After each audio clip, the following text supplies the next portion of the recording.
السلام علیکم ورحمۃ اللہ وبرکاتہ نحمدہ ونصلی علی رسولہ الکریم اما بعد فاعوذ باللہ من الشیطان الرجیم بسم اللہ الرحمن الرحیم۔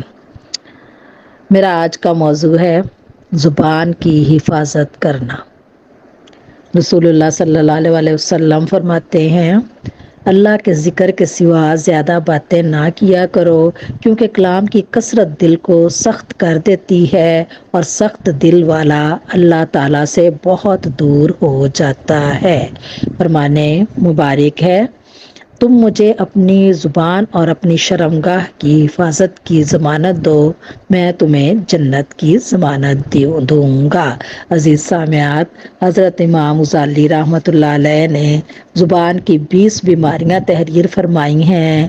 آئیے ہم ان کو ایک ایک کر کے بیان کرتے ہیں اور اس کے بعد ہم انشاءاللہ اپنی زبان کو ان بیماریوں سے بچانے کی پوری کوشش کریں گے اور اللہ کی بارگاہ میں مقبول ہونے کے لیے اپنی زبان کا صحیح استعمال کریں گے۔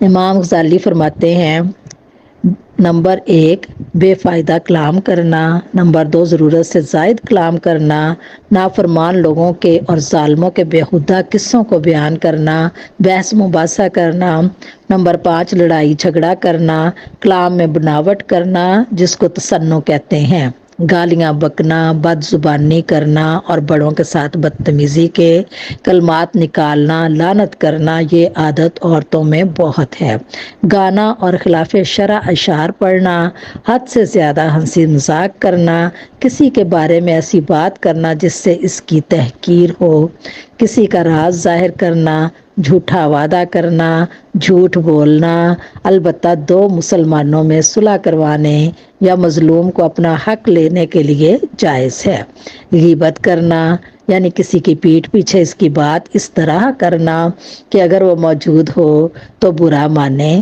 خواہ بات سچی بھی ہو، یہ فعل حرام ہے اور اس کی نیکیاں قیامت کے دن چھین کر اس کو دے دی جائیں گی۔ چغل خوری کرنا، کسی کے منہ پر اس کی تعریف کرنا یا خوشامد کرنا، البتہ اگر اس تعریف سے اس کے اندر بڑائی آ جانے کا خوف نہ ہو بلکہ اس کا نیک کام کرنے کے لیے حوصلہ بڑھ جائے تو مضائقہ نہیں۔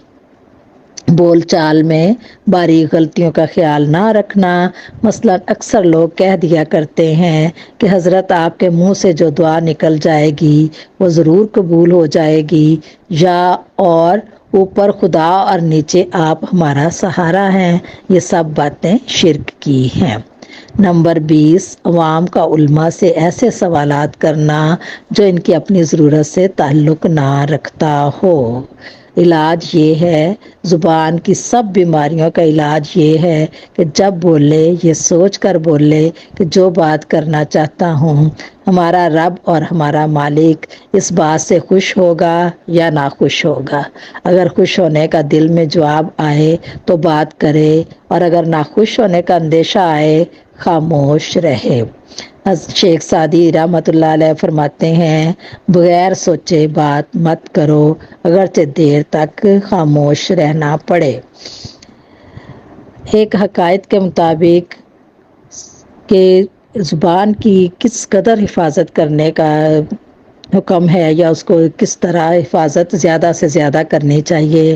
کہتے ہیں کہ ایک بزرگ تھے، سخت زمانہ قحط تھا کہ اچانک خوب بارش ہو گئی۔ ایک بزرگ نے کہا کہ واہ، آج تو اللہ میاں نے بڑے موقع سے بارش فرمائی۔ الہام ہوا، او بے ادب، کیا ہم نے کبھی بے موقع بھی بارش کی ہے؟ بس ان پر گریہ طاری ہو گیا اور ندامت سے توبہ کی۔ زبان کی احتیاط بہت زیادہ رکھنی چاہیے۔ اللہ تعالیٰ مجھے اور آپ کو عمل کی توفیق دے، آمین ثم آمین۔